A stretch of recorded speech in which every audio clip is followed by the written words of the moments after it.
Yesterday, a group of Republican senators led by Rand Paul attempted to have Donald Trump's impeachment trial thrown out before it ever even begins because they think it's unconstitutional to have a trial, an impeachment trial, for a guy who's not even in office anymore. How silly would that be? Rand Paul told us. He told us that Democrats were trying to use Trump as a distraction because, God forbid, if they didn't have that, they'd actually have to legislate.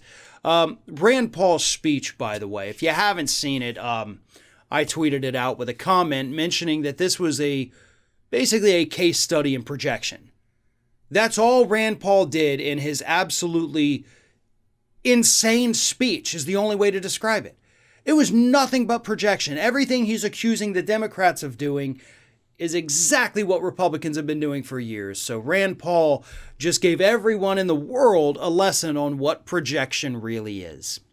So anyway, he puts forward this thing. We're trying to say impeachment's unconstitutional. It fails.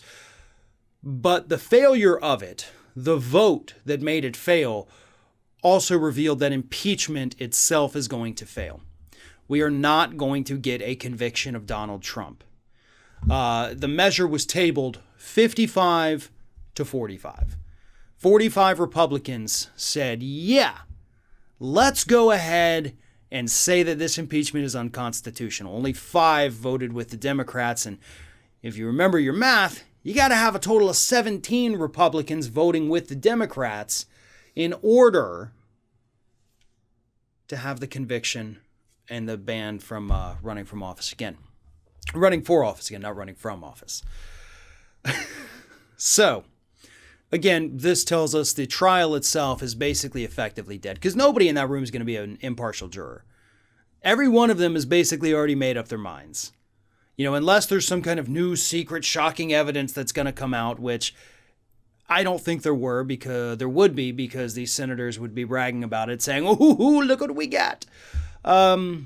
Anything short of that, though, nobody's minds are going to change. And what's even scarier, though, is that it seems like, 2 weeks ago, it actually seemed like you might have some Republicans that go along with it. But now it's seeming like those Republicans are kind of turning tail. You may still get Mitt Romney, but now you're actually more likely to lose more Democrats who will vote against impeachment. Manchin and Sinema, obviously, but even this morning, reports started coming out. Tim Kaine says, hey, we should not impeach. Instead, we should censure. Censuring does nothing, by the way.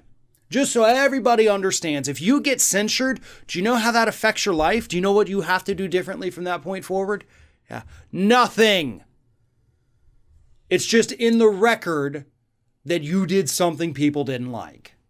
Oh, Jesus Christ, I would think all of us in our personal lives have probably been censured 1 or 2 times. It's in somebody's record that you did something they didn't like. And it means nothing. It truly means nothing.